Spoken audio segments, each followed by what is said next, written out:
मैं रहा हूँ, उनसे जो चीज़ें मैंने सीखी हैं इस बिज़नेस में सक्सेसफुल होने के लिए, आज मैं वही आपसे डिस्कस करने वाला हूँ। और थोड़ा सा ब्रीफ है एक्चुअल में ये तो, आराम से सुनना है, मतलब कोई जल्दबाजी नहीं करनी है।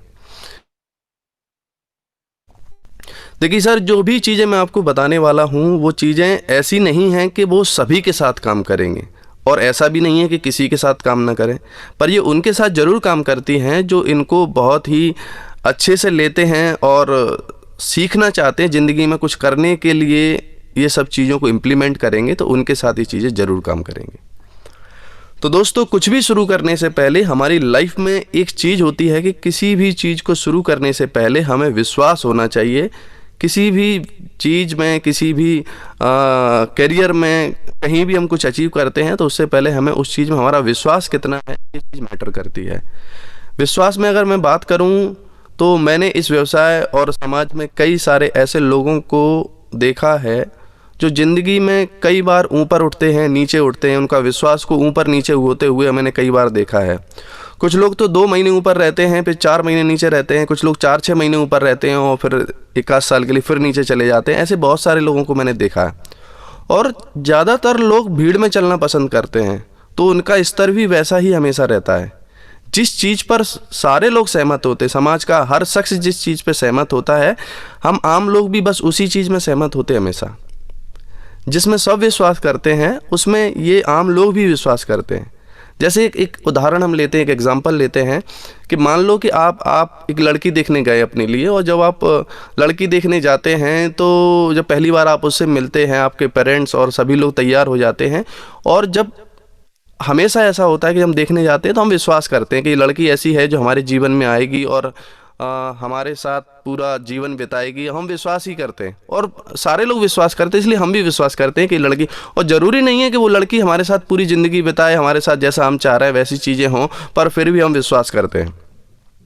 ऐसे ही जैसे अगर हम बात करते हैं कि जब हम बच्चों को बड़ा करते हैं, जब उन्हें पढ़ाते हैं, लिखाते हैं, उनको अपना खून पसीना लगाते हैं, तो हम विश्वास ही करते हैं कि बच्चा बड़ा होकर जब 20-25 साल का हो जाएगा तो हमारे बुढ़ापे का सहारा बनेगा। और हो सकता है ऐसा ना भी हो, पर हम फिर भी विश्वास करते हैं। और इसलिए भी विश्वास करते हैं क्योंकि सभी विश्वास करते हैं, सभी बच्चों को बड़ा करते हैं विश्वास के साथ में, तो हम भी उसी विश्वास के साथ बड़ा करते हैं। 20-25 साल लोग पढ़ाई करते हैं इस विश्वास के साथ में कि कल उनकी जॉब लगेगी, पर क्या गारंटी जॉब लगेगी, पर फिर भी विश्वास करते हैं। सारे लोगों को आप देखिए, पूरी सोसाइटी को देखिए कि बचपन से पढ़ाई लिखाई करते हैं और बड़े होते हैं इस विश्वास के साथ में कि अच्छी सी जॉब लगेगी, पर कई बार ऐसा होता नहीं होता है, पर फिर भी लोग विश्वास करते हैं। तो विश्वास एक ऐसी चीज़ है जिस पे जब भी हम विश्वास करते हैं तो वो चीज़ें हमारी ज़िंदगी में होती हैं। हम छोटे छोटे विश्वास करते हैं, पर यह है कि हमारा विश्वास जो है वो आम लोगों जैसा है। एक सक्सेसफुल आदमी किस तरीके की चीज़ों पर विश्वास करता है, हमको वो समझना पड़ेगा। हम आम चीज़ों पर फोकस करते हैं, आम चीज़ों पर विश्वास करते हैं तो हम आम होते हैं। हमको खास बनना है तो कुछ खास चीज़ों पर विश्वास करना पड़ेगा। और आइए हम देखते हैं कि वो चीज़ें क्या हैं। जैसे ज़्यादातर लोग एक जैसी गलती करते हैं कि वो खुद पर विश्वास नहीं करते, असफलता से डरते हैं, नकारात्मक सोचते हैं। जबकि मैंने अपने व्यवसाय में देखा है कि बाहर जो लोग हैं हमारे इस व्यवसाय को इस तरीके से लेते हैं कि ये भी कोई काम है, इसमें भी कोई इज्जत है, परंतु उनके पास सिर्फ जानकारी की कमी है। आप लोग भी समझते हैं कि सिर्फ इन्फॉर्मेशन की कमी है, वरना तो ये काम ऐसा है कि पूरी दुनिया में बड़े स्तर पे किया जा रहा है।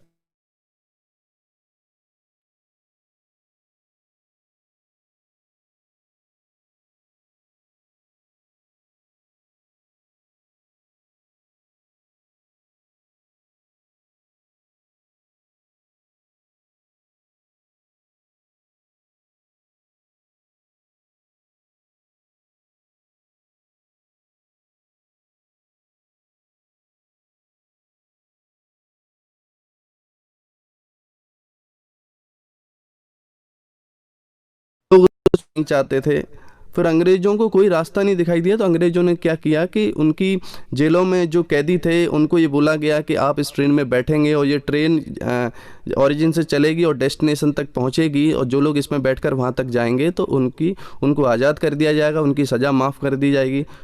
तो ऐसी अपॉर्चुनिटी भी बहुत सारे लोगों को मिली, पर कुछ फैमिलियां ऐसी थीं कि उन्होंने अपने बच्चों से जाके जब जेल में मिले और उनको बोला कि इससे अच्छा है कि आप जेल में रहोगे, जीवित रहोगे तो हम कम से कम मिलने तो आते रहेंगे, परंतु कुछ लोग ऐसे थे जिन्होंने रिस्क ली कि भाई कि यहाँ मरने से अच्छा है कि ट्रेन में मर जाएंगे तो वैसे भी छुट्टी हो जाएगी, और अगर डेस्टिनेशन पे ट्रेन पहुँचती है, अपने गंतव्य तक पहुँचती है, तो हमको शायद आज़ादी भी मिल जाएगी। तो कुछ लोगों ने विश्वास किया, उस ट्रेन में बैठे, और आप बिलीव नहीं करेंगे, ट्रेन चली और ट्रेन अपने डेस्टिनेशन तक भी पहुँची। तो हुआ सिर्फ इस बीच में सिर्फ यही है कि एक विश्वास है कि ज़िंदगी में जो लोग बड़ा विश्वास करते हैं उनको बड़े अचीवमेंट मिलते हैं, और जो छोटा विश्वास करते हैं उनको छोटे अचीवमेंट मिलते हैं। और सिर्फ एक ही उदाहरण ऐसा नहीं है कि ये, अब मैं आपको बताऊं कि आगे जब कंप्यूटर आविष्कार हुआ, कंप्यूटर जब भारत में आया, तो लोगों ने इसका भी विरोध किया। लोग ये बोल रहे थे कि ये कंप्यूटर जो मशीन है ये लोगों को बेरोजगार कर देगी, ये लोगों का रोजगार छीन लेगी। परंतु ऐसा कुछ भी नहीं हुआ, हमारी तरक्की हुई और हमारा रोजगार दोनों ही बढ़े। आज बगैर कंप्यूटर के आज हमारा काम नहीं चलता, आज जिंदगी का हिस्सा बन चुका है कंप्यूटर। और आगे सिर्फ यही एग्जाम्पल नहीं है, मैं आगे और आपको बता दूं कि जिन राइट बंधुओं की मैं बात कर रहा हूं, उन्होंने हवाई जहाज़ बनाने की बात की थी, एरोप्लेन बनाने की बात की थी। उनके विचार से ये था कि इंसान भी उड़ सकता है, अगर पक्षी उड़ सकते हैं तो इंसान भी उड़ सकता है। और जैसे ही इन्होंने ये बात सोसाइटी में लोगों के सामने पहुंचाई तो इनका विरोध शुरू हुआ। और विरोध कुछ ऐसा नहीं था कि छोटा सा कोई विरोध नहीं था, उनकी फैमिली को उस गांव से बाहर कर दिया गया, समाज से बाहर कर दिया गया। और सिर्फ इस वजह से कि वहाँ के जो पंडित थे उन्होंने ये कहा कि ये देवताओं की बराबरी करने जैसा है, कि आप उड़ने की जो बात कर रहे हैं वो अधिकार सिर्फ देवताओं का है। और इस अंधविश्वास से उन्होंने भरे हुए थे वो समाज के लोग कि उड़ने का अधिकार सिर्फ देवताओं के पास में है, इसलिए उन्होंने ये बात की और राइट बंधुओं को उस गांव से, उस समाज से बाहर निकाल दिया। फाइनली ये हुआ कि उन्होंने अपना सपना नहीं छोड़ा, उनका विश्वास था कि मैं एक ऐसी मशीन बना सकता हूँ जिसमें इंसान उड़ सकता है। और आप बिलीव नहीं करेंगे, आज वही हुआ कि राइट बंधुओं ने इस प्लेन को बनाया और आज हर इंसान उस प्लेन में बैठना चाहता है। आज चाहत बन चुका है लोगों का उस प्लेन में बैठना, और आज काम भी नहीं चलता लोगों का इस प्लेन के बगैर, सारे लोग इस प्लेन में बैठना चाहते हैं। पर पहली बार अगर देखेंगे तो इनका भी विरोध हुआ था। अब आप इन सब लोगों के बीच में एक चीज आप गौर करेंगे तो एक बात सामने आती है कि इन लोगों के साथ में दो चीजें कॉमन थी। पहली तो इनका विरोध हुआ था और दूसरी इन्हें खुद पर विश्वास था।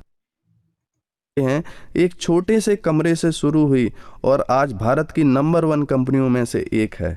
हर महीने लोग डायमंड बन रहे हैं, फिर भी आप विश्वास नहीं करेंगे। और अगर ऐसा है तो चेक करिए, कहीं आपको अविश्वास करने की आदत तो नहीं पड़ गई है। जैसा कि आपने कभी देखा हो कि जब जो लोग हाथी पालते हैं, हाथी रखते हैं, तो हाथी एक चैन बल्ली से बंधा है, एक पैर बांधा जाता है उसका चैनो बल्ली से। इतना बड़ा हाथी एक छोटी सी चैन से बंधा रहता है, आपको नहीं लगता ये हाथी उस चैन को तोड़ सकता है? पर मैं आपको बता दूं, जब इस हाथी को लाते हैं, ये लोग पालते हैं, तो जब लाते हैं तब छोटा होता है तो उसको चैनो बल्ली से बांधते हैं, उसमें ताकत होती है कम, वो बहुत प्रयास करता है उसको तोड़ने का और वो चैन उससे नहीं टूटती है। 1 महीने 2 महीने वो प्रयास करता है और उसके दिमाग में सेट हो जाता है कि ये जो चैन है ये मुझसे नहीं टूटेगी। ये हाथी बड़ा हो जाता है, विशाल रूप धारण करता है, बड़े बड़े पेड़ों को उखाड़ने का इसमें सामर्थ्य आ जाता है।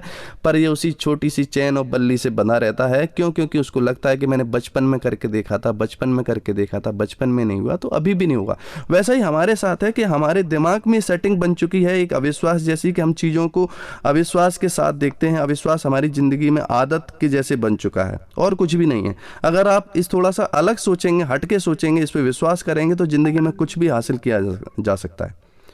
आपने हमारे डायमंड्स, रूबीज, एमरल्ड्स को देखा होगा, वो कैसे विश्वास से भरे होते हैं, जोशीले, उत्साहित और खुश रहते हैं। वो कभी सपने में भी नकारात्मक नहीं सोचते हैं। हजारों मुश्किलों में भी वो अपने सपने पर नकारात्मकता हावी नहीं होने देते। हमसे तो अच्छी वो चींटी है जो अखंड विश्वास से भरी होती है। उसके सामने भी मुश्किलें होती हैं, गिरती है, उठती है, गिरती है, उठती है। फिर क्या होता है मेरे इंसानों, जरा बताओ धरती के वीरों, क्या होता है? वो चींटी हमसे क्या कहती है? आप जानना चाहते वो चींटी हमसे क्या कहती है? ये चींटी हमसे कहती है, असफलता एक चुनौती है, इसे स्वीकार करो। क्या कमी रह गई देखो और सुधार करो। जब तक न सफल हो नींद चैन की त्यागो तुम, संघर्षों का मैदान छोड़ मत भागो तुम। कुछ किए बिना ही जय जयकार नहीं होती और कोशिश करने वालों की कभी हार नहीं होती। दोस्तों याद है मुझे पिछले 7 सालों में मुझे या मेरे लड़के लीडर्स जो हैं उनको कभी तकलीफ आई, उनका अविश्वास या उत्साह नीचे गया, ऐसा पिछले 7 सालों में मेरे साथ या मेरे लीडर्स के साथ कभी नहीं हुआ। कितनी भी बार हमने नेटवर्क बनाया और कई बार नेटवर्क खत्म भी हुआ, और इसकी वजह सिर्फ ये थी कि हमको नहीं पता था कि इसको कैसे करना है। और सबसे बड़ी कमी थी कि हम लोगों के साथ में एक ईगो प्रॉब्लम थी। हम जिस सोसाइटी में रहते हैं वहाँ बचपन से इस ईगो को लेकर आते हैं, बचपन से। मतलब जब हम छोटे थे हमारी माँ ने हमसे बोला कि बेटा खाना खा लो, तो हमने गुस्से में बोला कि खाना नहीं खाएंगे। फिर माँ ने 2 बार बोला, हमने नहीं खाया, फिर 3 बार बोला नहीं। और उसकी वजह सिर्फ ये थी कि हमारी माँ हमारे ईगो को डेवलप कर देती थी। अनजाने में वो माँ हमको बार बार ला के खाना देती थी, तो हमारा छोटे से ही हमारे ईगो को परवरिश मिली है, हवा मिली है, और इसलिए ये ईगो डेवलप हुआ। बहुत लोगों को इस बीमारी से मैंने मरते हुए देखा है। मुझे भी ये बीमारी हो गई थी, पर थैंक गॉड वक्त रहते मुझे समझ आ गई और मैंने अपने ईगो को ख़त्म किया, अपने अहंकार को ख़त्म किया। और एक बात बिल्कुल क्लियर हो गई कि चाहे जो हो जाए मुझे छोड़ना नहीं है। ज़्यादातर लोगों के साथ में मैंने देखा कि जरा सी मुश्किल आती है और वो गिव अप कर देते, छोड़ देते हैं। मैंने इस प्रोफेशन में आके सबसे पहले ये सीखा कि you have to keep the lot of patience. आपको बहुत धैर्य रखना है और छोड़ना नहीं है। क्यों? क्योंकि क्विटर्स नेवर विन और विनर्स नेवर क्विट। याद रखना इस लेसन को कि छोड़ने वाले जीतते नहीं हैं और जीतने वाले कभी छोड़ते नहीं हैं। अब मैं आगे आपको जो बात बताने जा रहा हूँ वो हर किसी के साथ में होती है। जैसे मैं डुप्लीकेशन की बात करूँ, डुप्लीकेशन मतलब नकल करना। वैसे हमारे समाज में इस चीज़ का विरोध होता है, हम किसी चीज़ की नकल नहीं करते हैं, और गवर्नमेंट एक कॉपीराइट बना रखा है कि किसी भी चीज़ का नकल करना निषिद्ध माना जाता है, गलत माना जाता है। जब हम एग्ज़ाम में होते वहाँ नकल करना गलत माना जाता है। पर दोस्त, हम जिस सक्सेस की बात कर रहे हैं, जिस अचीवमेंट की बात कर रहे हैं, दुनिया के जो सक्सेसफुल लोग जिन चीज़ों को करके सक्सेसफुल बने हैं, सिर्फ उनकी हैबिट्स को, वो जो काम करते हैं उनको कॉपी करके हम ज़िंदगी में सक्सेसफुल बन सकते हैं। और इसको बिल्कुल भी गलत नहीं माना जाता है। आज जो लोग अच्छे से नकल करते हैं सक्सेसफुल लोगों की, वो लोग ज़िंदगी में अचीवमेंट लेते हैं। लोगों ने एक दूसरे को देख के ही ज़िंदगी में बड़ी सक्सेस ली है। तो इस डुप्लीकेशन के बारे में आपको बता दूँ, इस व्यवसाय या बिज़नेस में आने के बाद मेरी मुलाकात इस बिज़नेस के एक्सपर्टों से हुई। बहुत सारी बुक्स पढ़ी, बहुत सारे नॉलेज प्रोग्राम्स भी मैं गया। ये सब करने के बाद इस बिज़नेस को करके जो टोटल नॉलेज मुझे मिला, उससे ये पता चला कि बहुत सारे परिवार, जिंदगियां, बिज़नेस, कैरियर बनते बिगड़ते हैं सिर्फ डुप्लीकेशन के सही या गलत होने से।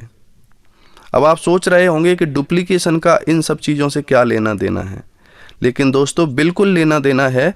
क्योंकि चाहे हम माने या ना माने, फिर भी हम किसी न किसी की नकल या कॉपी या डुप्लीकेशन के करके बड़े होते हैं, या हमारी कोई कॉपी कर रहा होता है।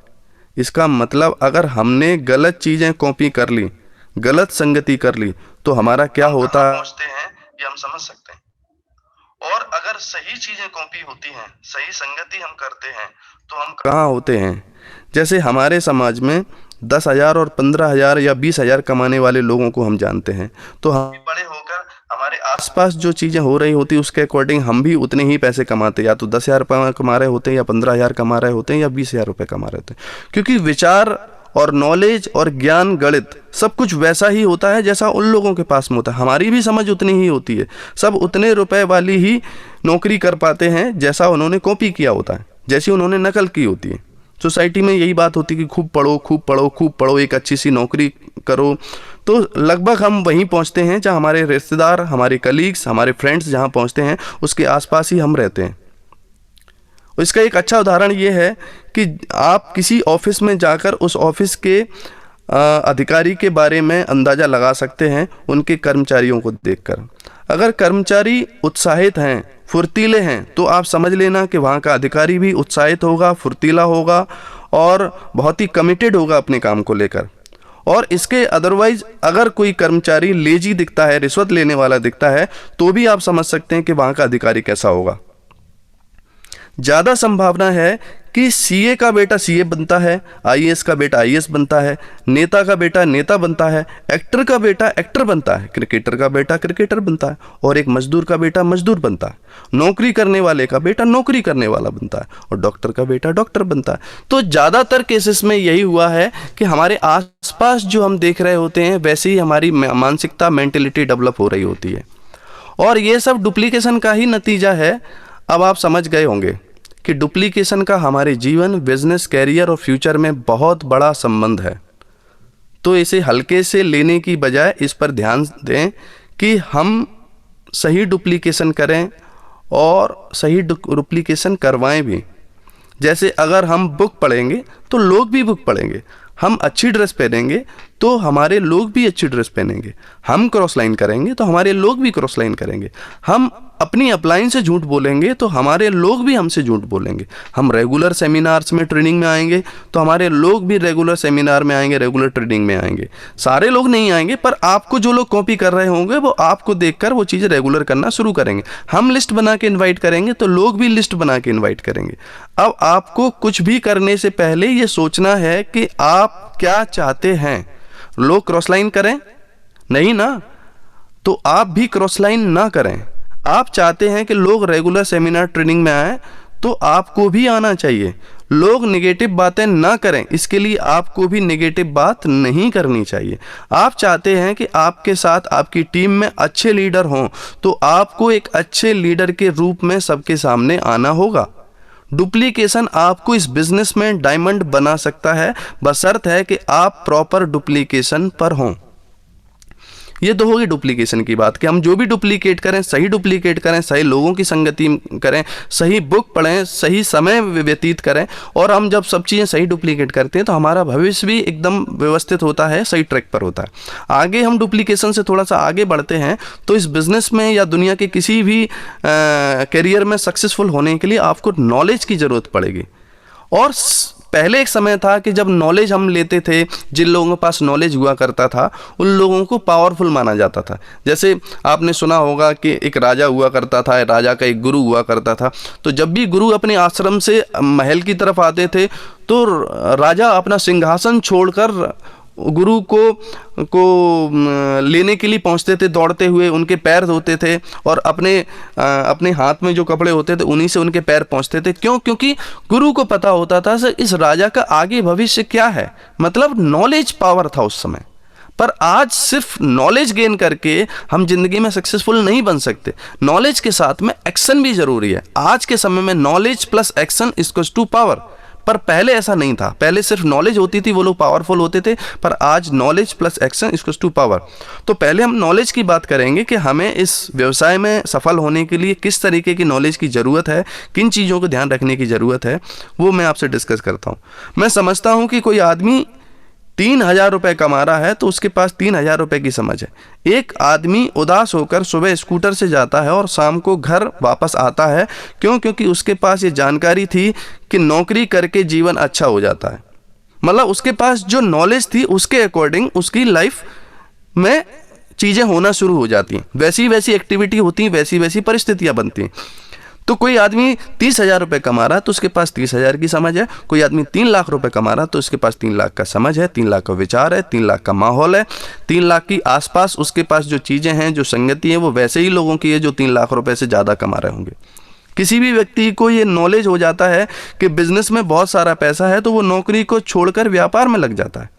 जिस व्यक्ति के पास ये इन्फॉर्मेशन होती है कि कल शेयर मार्केट 500 अंक बढ़ने वाला है तो वह अपने सारे पैसे शेयर मार्केट में लगा देता है और रातों रात अमीर बन जाता है। जैसा कि गांधी जी साउथ अफ्रीका गए थे और वहाँ से पढ़ाई करके आए, वहाँ से जानकारी जो ली थी वो देश में आज़ादी दिलाने के काम आई। तो नॉलेज पावरफुल बनता है। तो गांधी जी ने नॉलेज को लेकर ही आज़ादी नहीं दिलाई, उस नॉलेज पर काम भी किया, उस नॉलेज का इस्तेमाल करके एक्टिविटी की और जिसकी वजह से देश आज़ाद हुआ। तो नॉलेज प्लस एक्शन। तो नॉलेज में जैसे आपने देखा होगा कि एक शादीशुदा जिंदगी की समझ और जानकारी कम से कम 18 वर्ष के लड़के को होती है। तो गवर्नमेंट ने भी 18 वर्ष को शादी की स्वीकृति दी। जैसे बिस्लरी कंपनी के मालिक को ये बात मालूम थी कि यूरोपियन कंट्रीज में पानी बिक रहा, मतलब उसको ये जानकारी हो गई कि यूरोपियन कंट्रीज में पानी बिक रहा है, वो इंडिया में सबसे पहले पानी लाया। उस पानी के बेचने के कॉन्सेप्ट को इंडिया में सबसे पहले पानी लाया। और आप ध्यान से देखिए कि लोगों ने दूध बेच बेच के इतना पैसा नहीं कमाया जितना उन्होंने सिर्फ पानी बेच बेच के पैसा कमाया। क्या लगता है इनके पास ऐसा था? इनकी जानकारी तेज थी? नहीं, वो जानकारी लेने को तैयार था। उनका प्रोडक्ट बहुत अच्छा था? नहीं, प्रोडक्ट अच्छा नहीं था, बस इन्फॉर्मेशन थी कि यूरोपियन कंट्रीज में पानी बिक रहा है, इसलिए उन्होंने इस कॉन्सेप्ट को इंडिया में लेकर आए और उस जानकारी को लेकर उन्होंने दुनिया बदल दी, अपनी बदली और कई लोगों की दुनिया बदल दी। वरना तो लोग बोलते सुना होगा कि मुझे तो सब मालूम है, मैंने तो दुनिया देखी है, मेरे तो बाल सफ़ेद हो गए हैं इस अनुभव से, जबकि ऐसा कुछ भी नहीं है। तो दुनिया, जिनको ये मालूम है कि मैं सब जानता हूं, तो उनकी दुनिया क्यों नहीं बदल रही? इसका मतलब ये है कि अभी भी कुछ ऐसा है जो इनको मालूम नहीं है, जिसकी आपको नॉलेज नहीं है। कुल मिलाकर बात यह है कि जिसके पास जानकारी और सूचना है वह आज की डेट में सक्सेसफुल है। जब भी अगले लेवल पर जाना हो तो नॉलेज को बढ़ाओ, पढ़ाई को बढ़ाओ, ऐसे लोगों की संगति करो जिनके पास ये पावर है। लेकिन सिर्फ जानकारी लेकर हाथ पे हाथ रखे बैठे रहने से कुछ नहीं होगा। उसके बाद एक्शन करना पड़ेगा, मतलब क्रिया करनी पड़ेगी, काम करना पड़ेगा। उस ज्ञान का इस्तेमाल करके आपको अपनी दुनिया बदलने के लिए आगे काम करना पड़ेगा। अब हम एक्शन पे बात करते हैं कि हमको किस तरीके के एक्शन करने हैं। एक्शन जैसे हमारे आसपास ऐसे बहुत सारे लोग हैं जिनके पास बहुत सारा ज्ञान है, अगर उनके पास बैठ जाओ तो अपना ज्ञान पिला पिला कर लोगों को मार दें। ऐसे बहुत सारे लोग हैं जिनके पास बहुत सारा ज्ञान है, मतलब आपको ऐसा लगता है कि ये कब मुझे छोड़ दें, डर जाते हैं कई बार, परंतु उस ज्ञान का इस्तेमाल कुछ भी नहीं है और उम्मीद के कैदी बन चुके हैं, कोई एक्शन नहीं करते वो लोग। अब जैसे मैं बात करूं कि आपने महाभारत में देखा होगा कि कृष्ण ने अर्जुन को गीता ज्ञान दिया, तो अर्जुन को गीता ज्ञान मिल गया। अब क्या? अब उनको एक्शन करना पड़ेगा। कृष्ण ने अर्जुन को गीता ज्ञान दिया, न कि उनको युद्ध कैसे करना है, उनको एक्शन क्या करना है ये नहीं बताया। एक्शन तो सारा अर्जुन को करना था। कृष्ण ने नहीं बताया कि अर्जुन को धोती कैसे पहननी है, धनुष कैसे उठाना है, तीर कैसे खींचना है, ये कुछ भी नहीं बताया। उन्होंने सिर्फ नॉलेज दिया कि तुमको युद्ध में विजय कैसे प्राप्त होगी। उन्हें तो बस विजय होने का नॉलेज दिया गया। एक्शन अर्जुन ने किया। और आगे मैं बता दूं कि makes an action will create the momentum. जब आप एक्शन करते हैं नॉलेज का इस्तेमाल करके तो आपके बिजनेस में मोमेंटम ऑटोमेटिकली आता है, आपके नेटवर्क में मोमेंटम ऑटोमेटिक क्रिएट होता है। जब कोई एक्शन या एक्टिविटी होती है तो बिजनेस में ऑटोमेटिक मोमेंटम आ जाता है। जब हम एक्टिविटी या एक्शन करते हैं तो नए लोग इस बिजनेस को ज्वाइन करते हैं, नए लोग ज्वाइन हो जाते हैं, नए लोग आ जाते हैं। और जब नए लोग आते हैं इसका मतलब है कि आपको रिजल्ट क्रिएट हुआ और रिजल्ट टीम को उत्साहित कर देता है। इसलिए एक्शन होना ज़रूरी है। और आपका एक्शन अपॉइंटमेंट से शुरू होता है। आपको अपॉइंटमेंट मशीन बन जाना है, मतलब प्लान करने के लिए लोगों से समय लेने वाली मशीन बन जाना है। फ़ोन के जरिए और लोगों से मिलकर इनविटेशन बुक करने में कितनी शक्ति लगती है ये मैंने इस बिज़नेस में आकर जाना। फ़ोन मेरा अहम बिजनेस पार्टनर बन गया था। जितनी ज़्यादा मैं फ़ोन का इस्तेमाल करता था, लोगों से मिलता था, उतना ज़्यादा मैं पैसे कमा लेता था। इसलिए अपने आप को इनविटेशन या अपॉइंटमेंट मशीन बना दो। आप अपने कैलेंडर को ओवरलोड कर दो, ओवरलेप कर दो, क्योंकि सामने वाला कोई नहीं होता है हमारे इनविटेशन को कैंसिल करने वाला। एक्चुअली में क्या होता है कि हमने 2 अपॉइंटमेंट लिए और एक ने बोल दिया कि मेरे पास टाइम नहीं है, या एक ने बोल दिया कि मैं अर्जेंट कोई काम में आ गया, तो आपके अपॉइंटमेंट कैंसिल हो जाते हैं। आप अपने कैलेंडर को ओवरलोड कर दो। आप इतने बुक कर लो कि आपके पास मौका हो कैंसिल करने का। अगर आपको लगता है कि आपको एक प्लान कंप्लीट करने में लगभग 1.5 घंटा लगता है, तो आप एक प्लान 7 बजे बुक कर दो, एक 8 बजे बुक कर दो, एक 9 बजे बुक कर दो। अगर एक कैंसिल भी हो जाता है तो भी आपके पास 3 घंटे होते हैं 2 प्लान को करने के लिए, और 1.5 घंटे में आप 2 प्लान कर सकते हैं। मतलब आपके पास मौका है कि उसको रीशेड्यूल कर सकते हैं। जो प्लान कैंसिल हुआ है उसको दोबारा से आप प्लान करने के लिए आगे बात कर सकते हैं। या आप बोल सकते हैं कि सर एक अर्जेंट अपॉइंटमेंट आ गया है और मैं आपसे कल मिलता हूँ, और कल का शेड्यूल आप आज ही बुक कर लीजिए उस व्यक्ति से। और हाँ, ध्यान रखिए कि जब भी आप कोई भी बात करते हैं, कोई भी अपॉइंटमेंट बुक करते हैं, तो उस व्यक्ति से आप क्लोज क्वेश्चन करिए। क्लोज मतलब जैसे हमारे घर में कोई व्यक्ति आता है और उससे हम कोई चीज़ ऑफ़र करते हैं कि सर आप चाय लेंगे या कॉफ़ी लेंगे, तो जाहिर सी बात है वो चाय बोलेगा या कॉफ़ी बोलेगा। अगर हम उससे बोलते हैं कि सर आप क्या लेंगे, तो ऐसी भी चीज़ मांग सकता है जो हमारे घर में ना हो सकता है बोलता है मैं लस्सी पीऊँगा, और उस समय हो सकता है घर में दही ना हो। तो आप क्लोज क्वेश्चन उस अकॉर्डिंग करिए कि जो चीज़ आपके पास है या जो आप चाहते हैं वैसा ही जवाब आपको मिले, तो इस तरीके का आप उससे क्लोज क्वेश्चन करिए। जैसे आप उससे बोल सकते हैं कि सर कल सुबह को ठीक रहेगा या कल शाम को ठीक रहेगा, तो वो बोलेगा आपसे कि कल शाम को। ओके सर, कल शाम को ठीक है, तो सर कल शाम को 7 बजे ठीक रहेगा या 8 बजे? तो हो सकता है वो बोले 8 बजे ठीक रहेगा, तो आप बोलते ओके सर राइट, तो कल शाम को 8 बजे डन। पर सर ये मीटिंग आपके घर में होगी या आपके ऑफिस पर होगी? मतलब आप उसको मौका दे रहे हैं कि दो में से कोई एक चीज़ सिलेक्ट करेगा, दोनों ही आपके फेवर की हैं। अगर वो बोलता है ऑफिस में तो आप ऑफिस में मीट कर सकते हैं, अगर वो बोलता है घर में तो घर में मीट कर सकते हैं। और आगे बोल सकते हैं कि ओके सर ठीक है, कल शाम को 7 बजे आपके घर पर मुलाकात मैं करता हूँ। ओपन क्वेश्चन कभी नहीं करना है कि जैसे आप बोलें कि सर आप कब मिलेंगे, तो बोल सकता है कि कभी नहीं मिलेंगे।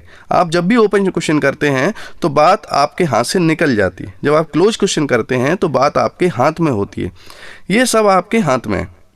अगर आपको लगता है कि आपके इनविटेशन कैंसिल होते हैं तो आप ओवरलैप कर दो, मतलब 7 बजे 2 बुक कर लो, 8 बजे 2 बुक कर लो, 9 बजे 2 बुक कर लो। अगर एक कैंसिल हो भी जाता है तो आपके पास में एक और अपॉइंटमेंट बचता है जो आप कर सकते हैं। आपको देखना है कि अगर कैंसिल नहीं होते हैं तो आप ओवरलोड कर दो, आप ज़्यादा रिजल्ट ले सकते हैं। आपको पता होता है कि आपके अपॉइंटमेंट कैंसिल नहीं होते हैं तो आप अपने पूरा टाइम ओवरलोड कर लेते हैं और लगातार रिजल्ट लेते हैं। कुछ लोग तो रात को 10 बजे के बाद बिजनेस को बताते ही नहीं है, मतलब प्लान ही नहीं करते, घर जाके खाना खाना पसंद करते हैं या टीवी देखना पसंद करते हैं, और उनको लगता है कि 10 बजे के बाद कोई उन्हें टाइम नहीं देगा। सभी लोग, लगभग लोगों के साथ में ऐसा होता है।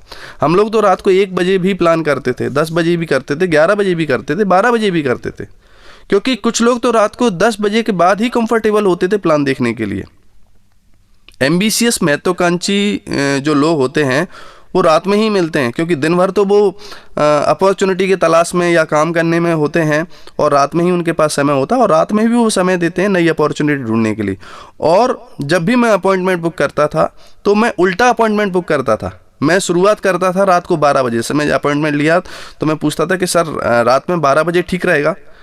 वो कुछ बोलते तो उससे पहले मैं बोलता था हाँ सर थोड़ा सा ऑड है, एक काम करते हैं 8 बजे ठीक रहेगा? बोलते हाँ राइट 8 बजे ठीक रहेगा। मैं अगला अपॉइंटमेंट सुधीर को फ़ोन करता हूँ कि सुधीर रात को 12 बजे ठीक रहेगा?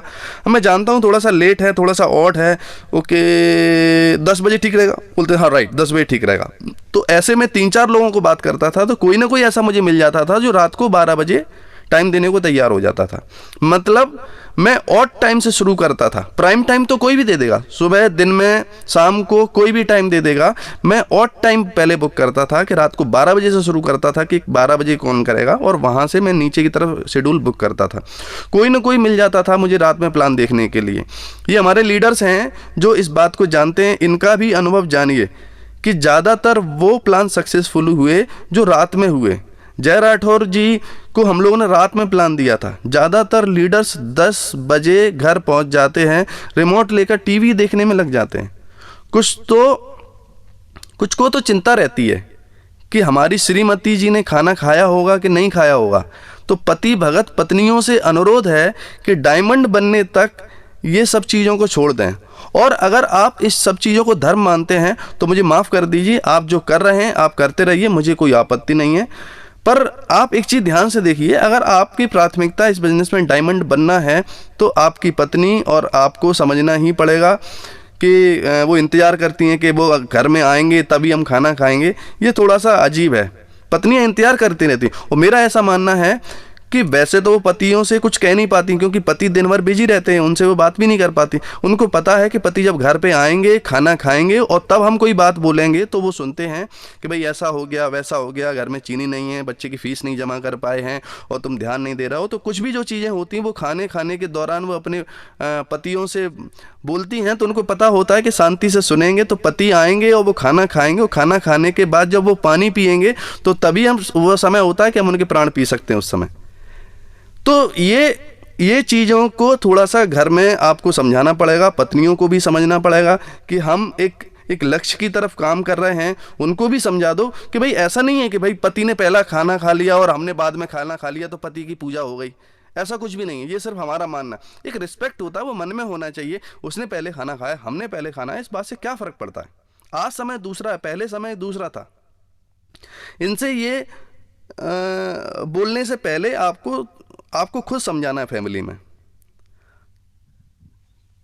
आपको इस बिजनेस को करने से पहले इन चीज़ों को आपको ध्यान में रखना ही चाहिए।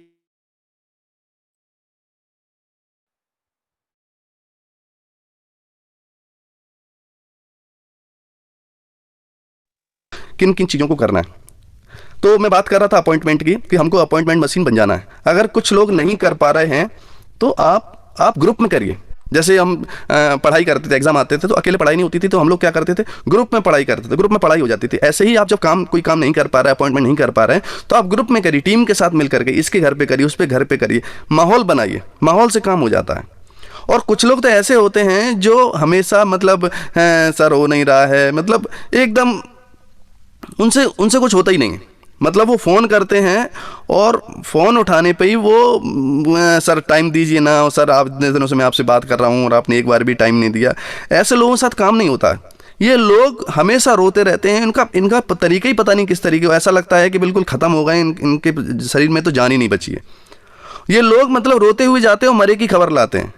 मतलब हमको चाहिए जांबाज, फायर्ड अप, एक्साइटेड लोगों के साथ काम होता है। कुछ तो होते ही हैं जो मतलब भिन भिनाते ही रहते हैं, मतलब मक्खियाँ भिन भिनाती, वैसे ही उनको जब भी बात करो तो भिन भिनाने की उनकी आवाज़ आती है। ये जब भी मैं देखता हूँ तो मुझे याद आती है कि जब भी मैं कभी गांव गया तो गांव में वो छोटे बच्चे होते हैं जो गलियों में खेलते हैं, तो उनकी नाक बहती है, उन बच्चों की जिनकी, तो आपने देखा और नाक बहती है तो मक्खी आती है, मक्खी भिन भिनाती है उनके आसपास, और फिर वो क्या करते हैं, उसको ऊपर की तरफ ले लेते हैं, ऐसे करे जोर का झट मारते हैं, ऊपर की तरफ ले लेते हैं, है ना। तो फिर थोड़ी देर बाद फिर आती है वो मक्खी और वो बैठती है। एक्चुअली मक्खी को बहुत पसंद है, ये टेस्टी लगती है बहुत ज़्यादा मक्खी को, तो वो बार बार आती है, ज़रा सा हाथ वाथ हिलाते हैं तो वो अपनी जगह भी प्लेस कर देती, दूसरी जगह बैठ जाती। बहुत ज़्यादा होता है तो फिर इनका वाइपर निकलता है अंदर से, और उस वाइपर से ऐसे करके वो साफ़ करते हैं तो मक्खी भी अपनी जगह से हट जाती है। एक्चुअली मैं उन लोगों को जब मैं देखता हूँ ऐसे भिन भिनाती हूँ तो मुझे उन बच्चों की याद आती है, उन छोटे छोटे लड़कों की याद आती थी जिनकी हालत ऐसी थी कि मक्खियाँ भिन भिना रही हैं। तो ये जब भी इनको बात करो तो ये भिनकते हुए बात करते। भिनकुओं के साथ में रिजल्ट कभी नहीं आते, कभी काम नहीं होता, ये सिर्फ समय बर्बाद करते हैं। इनके काम करने का हम इंतजार करते हैं कि ये आज नहीं कल काम करेंगे।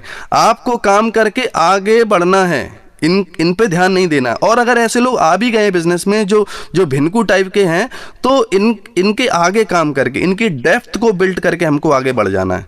कुछ लोगों को इनविटेशन करना अच्छा नहीं लगता, या डर लगता है, या उनका मन ही नहीं करता। इन लोगों को एक्चुअली में टीवी देखना अच्छा लगता है, परंतु प्रोस्पेक्ट से मिलना अच्छा नहीं लगता, लिस्ट बनाना अच्छा नहीं लगता। बट अगर देखा जाए तो आप आज के समय में किसी भी व्यक्ति से जाएं, रोड पे मिलें, कहीं भी किसी शख्स से मिलते हैं, हर व्यक्ति आज की डेट में सक्सेसफुल बनना चाहता है। एवरीबडी वांट सक्सेस, पर फिर सब नहीं बनते। तो क्या ऐसी वजह है कि हर आदमी ज़िंदगी में सक्सेसफुल बनना चाहता है, डायमंड बनना चाहता है, पर बनते नहीं हैं? तो क्या वजह है? सक्सेसफुल लोग ऐसा क्या करते हैं कि जो अनसक्सेसफुल लोग नहीं करते? आपको इस बात पे गौर करना है कि सक्सेसफुल और अनसक्सेसफुल लोगों के बीच में क्या ऐसी चीज़ें हैं। हमें बोल दिया जाता है कि इनके जैसा करो, उन जैसा बनो, वो सक्सेसफुल हो, उनको देखो। भाई ये वो उन्होंने किया क्या, ये समझना है, क्या किया। सक्सेसफुल लोग ऐसा क्या करते हैं जिनकी वजह से वो लोग सक्सेसफुल हैं। तो जो मैंने समझा है वो ये है कि what made man do it, क्या किया इन्होंने। सक्सेसफुल लोगों ने वो करने की आदत डाली जो एवरेज अनसक्सेसफुल लोगों को करना अच्छा नहीं लगता। मतलब सक्सेसफुल लोगों ने वो करने की आदत डाली जो अनसक्सेसफुल लोगों को करना अच्छा नहीं लगता। जैसे सुबह जल्दी उठना अनसक्सेसफुल लोगों को अच्छा नहीं लगता, पर सक्सेसफुल लोग सुबह जल्दी उठते हैं। जैसे मैंने कहा कि मैं लिस्ट बनाओ, तो लिस्ट बनाना अच्छा नहीं लगता, पर मैंने लिस्ट बनाई, मुझे भी अच्छा नहीं लगता था लिस्ट बनाना, पर मैं लिस्ट बनाता था, रोज लिस्ट बनाता था, नए लोगों से मिलता था, नई प्रोस्पेक्टिंग करता था, लिस्ट बना के लिस्ट बना के लिस्ट बना के लिस्ट बनाने की आदत डाल दी मैंने। सुबह जल्दी उठ के, सुबह रोज, मुझे भी जल्दी उठना अच्छा नहीं लगता था, पर सुबह जल्दी उठता था, आंखों में पानी मारता था और कैसे भी करके अपने आप को उठाता था, और सुबह जल्दी उठ के जल्दी उठने की मैंने आदत डाली।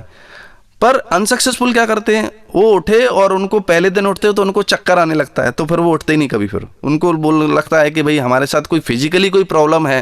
भाई पहली दिन जो पहली बार जल्दी उठेगा उसको पहले दिन चक्कर आएगा ही, स्वाभाविक नेचुरल सी बात है। पर अनसक्सेसफुल लोगों के साथ में यही है, मतलब उनको टीवी देखना अच्छा लगता है, मुझे भी टीवी देखना अच्छा लगता है, पर टीवी देख के सक्सेस तो नहीं आएगी। तो मैंने टीवी नहीं देखने की आदत डाली। मतलब इस बिजनेस में बुक पढ़ना बहुत जरूरी है, नॉलेज गेन करना जरूरी है। तो बुक पढ़ने से नींद आती, मतलब मैं बुक पढ़ना शुरू करता था, नींद आ जाती थी, पर मैंने बुक पढ़ के बुक पढ़ने की आदत डाली, और उन्होंने नहीं पढ़ने की आदत डाली। और इससे हुआ ये कि जब वो सुबह उठते थे तो उनका नॉलेज सेम होता था, और मेरा सुबह जब मैं उठता था मेरा नॉलेज बढ़ चुका होता था। तो जाहिर सी बात है मेरा कौशल, मेरी ताकत, मेरा परफॉर्मेंस बढ़ चुका होता था। और ये एक बड़ी वजह है कि सक्सेसफुल और अनसक्सेसफुल लोगों के बीच में ये बड़ी बात है कि वो आदत नहीं डाल पाते और ये लोग आदत डाल लेते हैं। अब ऐसा नहीं है कि सक्सेसफुल लोगों को ये सब करना अच्छा लगता, उनको भी अच्छा नहीं लगता है, पर उन्होंने ये सब किया क्यों? क्योंकि उन्हें सक्सेसफुल होना था। और अनसक्सेसफुल लोगों को भी अच्छा नहीं लगता, पर उन्होंने नहीं किया। तो ये बेसिक फ़र्क है एक सफल आदमी के बीच में। हाँ, मुझे भी बहुत मन करता है बहाना बनाने का, पर मैंने बहाना नहीं बनाया। पर कुछ लोगों ने बहाना बना के बहाने देने की आदत डाली। मैंने बहाना नहीं दे के बहाना नहीं देने की आदत डाली। आदमी का फ्यूचर उसकी आदतों से जुड़ा होता है। मतलब आप बहुत नोट कमा रहे हो तो आदतों को देखो, और नहीं कमा रहे हो तो आदतों को देखो। मेरी आदतों को देखो, अपनी आदतों को देखो। हाँ, इस बीच में ये भी हो सकता है, कुछ लोगों को ये भी लग सकता है कि मैं अच्छे बैकग्राउंड से नहीं हूँ, मेरा तो रंग अच्छा नहीं है, मेरा तो जाति ठीक नहीं है, मैं अलग धर्म में पैदा हुआ हूँ। देखिए दोस्त, इन सब चीज़ों का सक्सेस से कोई लेना देना नहीं है। आज की समय में हर जाति, हर धर्म, हर बैकग्राउंड का व्यक्ति सक्सेसफुल है दुनिया में। मतलब इस बात से कोई लेना नहीं, आप काले हैं, गोरे हैं, छोटे हैं, नाटे हैं, पढ़े लिखे हैं, अनपढ़ हैं, किस जाति है, किस धर्म से हैं, कोई फर्क नहीं पड़ता। फर्क सिर्फ आदत का है। आपने सही आदतें डाली, सही संगति की, आपको जिंदगी में सफल होने से कोई नहीं रोक सकता। इस बात से कोई फर्क नहीं पड़ता कि आप किस बैकग्राउंड से हैं, आप वेल कनेक्टेड हैं नहीं हैं, आप लोगों को जानते हैं नहीं जानते, कोई फर्क नहीं पड़ता। फर्क सिर्फ आदतों का है। और नेटवर्क मार्केट में सक्सेसफुल होने के लिए 4 आदतों की जरूरत है। ये 4 आदतें जो लोग डाल लेते हैं उनकी दुनिया डेफिनेटली बदलती है। पहली तो है प्रोस्पेक्टिंग हैबिट, मतलब लिस्ट बनाने की आदत डालना है आपको।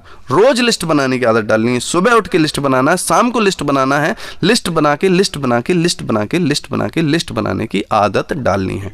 दूसरा है कॉलिंग हैबिट, मतलब इनवाइट करने की आदत डालनी है कि रोज आपको लोगों को प्लान करने के लिए इनवाइट करना है। इनवाइट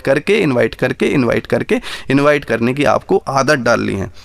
तीसरी हैबिट है साइन अप हैबिट, मतलब लोगों को ज्वाइन कराने की आपकी आदत बन जाना चाहिए कि रोज एक आदमी को आपको इस बिजनेस में ज्वाइन कराना है। ज्वाइन कराने की आपको आदत डालनी है अपने आप को।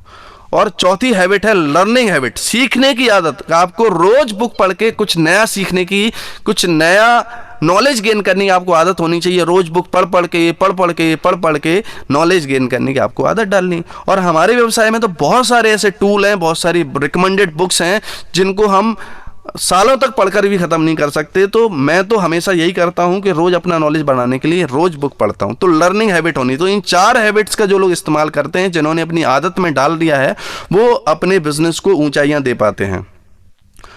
तो यही हमारा एक्शन है जो हमें करना है, और यही करने की हमें आदत डालनी है। Makes an action will create the momentum, but फिर भी एक्शन करने से लोग डरते हैं। क्या है वह वजह जिससे लोग डरते हैं? हम थोड़ा सा और आगे जाते हैं और समझते हैं कि लोग एक्शन करने से कतराते क्यों हैं। नॉलेज गेन कर लिया, सब कर लिया, फिर भी काम करने से कतराते हैं। तो उसकी वजह एक जो मुझे समझ में आई वो है रिजेक्शन। रिजेक्शन ये है कि वो ना नहीं सुन सकते, उनको ना सुनने की आदत नहीं है, उनका स्वाभाविक रूप से वो रिजेक्शन को बर्दाश्त नहीं कर पाते। एक्शन करने से वह इसलिए डरता है क्योंकि उसे रिजेक्शन पसंद नहीं है। वह इनवाइट इसलिए नहीं करना चाहता क्योंकि वह डरता है कि वह मना कर देगा। जब मैंने काम शुरू किया था तो मैं लोगों को बोलता था कि लिस्ट बनाओ, और वो लिस्ट नहीं बनाते थे। मैं सोचता था कि ये लिस्ट क्यों नहीं बनाता, और वो सोचता था कि मैं लिस्ट बना के उसी दोस्त से मिलना है जो बोलेगा कि तुमको कोई ढंग का काम नहीं मिला। अगर मैं समझदार हूं तो मैं लिस्ट नहीं बनाऊंगा, क्योंकि लिस्ट बना के झापड़ी खाना है तो मैं लिस्ट क्यों बनाऊं। एक आम आदमी रिजेक्शन से डरता है और एक खास आदमी को रिजेक्शन दिखाई नहीं देता है। उसका फोकस एंड रिजल्ट पे होता है, उस एंड रिजल्ट की खूबसूरती पर उसका फोकस होता है। वो अपनी 5 सेंसेस, 5 इंद्रियों को से ये महसूस करता है कि कल को जब ऑडी कार आएगी तो मुझे कैसा लगेगा, कॉलोनी में लोग मुझे किस तरीके से देखेंगे, जब मेरी 100 लोगों की टीम होगी और मेरा वेलकम स्टेज पर हो रहा होगा तो मुझे कैसा लगेगा, मेरी फैमिली के सामने मुझे रिकॉग्नाइज किया जा रहा होगा स्टेज पे, वो नज़ारा कैसा होगा। हा। उसका फोकस लक्ष्य की खूबसूरती पर होता है, इसलिए उसे प्रॉब्लम और रिजेक्शन न दिखाई देते हैं न सुनाई पड़ते हैं। जिसकी प्राथमिकता प्रायोरिटी लाख रुपए कमाना है वह ना सुनने को और रिजेक्शन लेने को तैयार है। हमने पिछले पॉइंट में जैसी बात की थी कि एक्शन में 4 हैबिट्स की हमें ज़रूरत है, 4 आदतों की ज़रूरत है। उनमें से पहली थी प्रोस्पेक्टिंग हैबिट, मतलब लिस्ट बनाने की हमें आदत डालनी है। आप अपने चारों तरफ देखेंगे कि 2 हाथ और 2 पैर वाला हर शख्स आपका प्रोस्पेक्ट है। घर में, बाहर, बस में, ट्रेन में, ऑफिस में, स्कूल में, कॉलेज में, शादियों में, हर जगह आपको प्रोस्पेक्ट दिखाई देंगे। चारों तरफ प्रोस्पेक्ट ही प्रोस्पेक्ट है, मतलब प्रोस्पेक्ट की कोई कमी नहीं है। और फिर भी हम लिस्ट बनाने में थर्मामीटर का इस्तेमाल करते हैं।